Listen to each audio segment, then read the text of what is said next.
Hello everybody, welcome to lecture 23 of our course Computing Ethics and Society. In this lecture we're gonna start in chapter 8, Errors, Failures and Risks, and the topic to be covered in this lecture, the failures and errors in computer systems. Let's take an introduction about this topic. The computer complexity makes it available or possible to produce programs with errors. Also, there are more than one factor that cause the failure or errors in computer systems. Computer professionals must study failures. This is in order to learn how to avoid them and to understand the impacts of poor work. Once a failure occurred in a computer system, this could cause problems for individual. For example, billing errors. For instance, a woman received $6.3 million bill for electricity where the right amount was $63. This is an example of errors that cause problems for individual. Here are two examples. You can return to book and read more details about that. These are Galaxy IV and Amtrak. Example for the system failures in some specific systems. First, let's start with voting system. In the voting systems, errors and failures could be happened because of the technical issues in that systems or because of the hacking happened to the software of that systems or the vulnerability to viruses.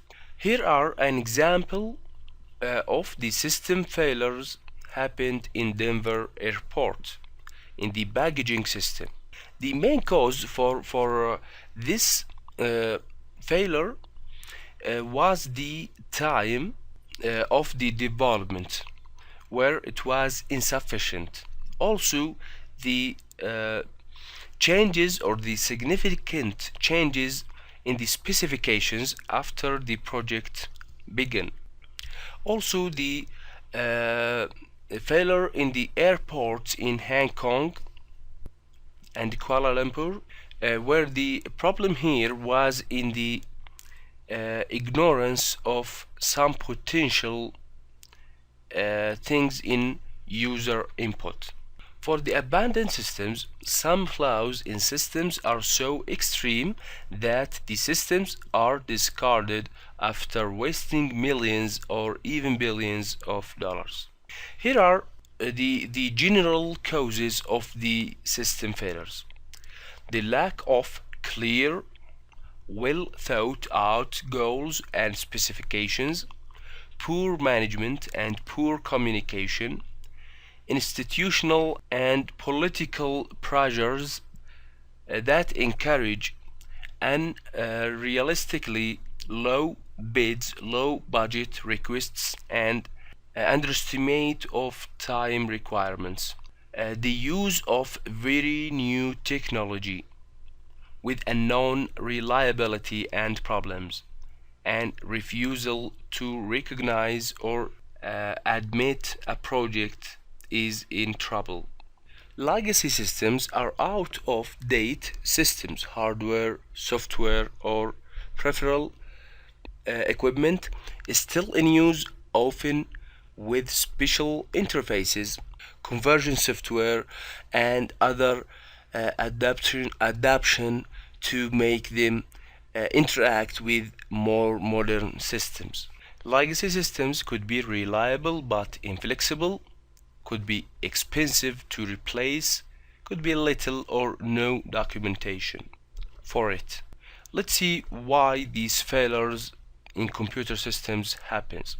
What goes wrong? First, the job they are doing is difficult and could be done poorly. Also, there are some issues regarding the design and developments, such as inadequate attention to potential safety risks, interaction with physical devices that do not work as expected, incompatibility of software and hardware, no planning or designing for unexpected input or circumstances, confusing user interfaces, insufficient testing, reuse of software from another system without adequate checking, overconfidence in software, carelessness. All of this was regarding the design and developments. Also, regarding the management and use problems. This issue has many things, such as data entry errors, the lack of training of user, errors in interpreting results or output, failure to keep information in databases up to date, and overconfidence in software by users. Moreover, misrepresentation, hiding problems, and inadequate response to reported problems, as well as the insufficient market or legal incentives to do better jobs could be important factors in causing failures and errors in computer systems. Finally, the reuse of software. The reuse of software is to reuse old software for new projects. This could affect the new system or the new project. It is essential to re-examine the specification and design of the software, considering the implication and risks for the new environment. And also, it's essential to retest the software for the new use. We reach to the end of this lecture, and see you in the next lecture, and goodbye.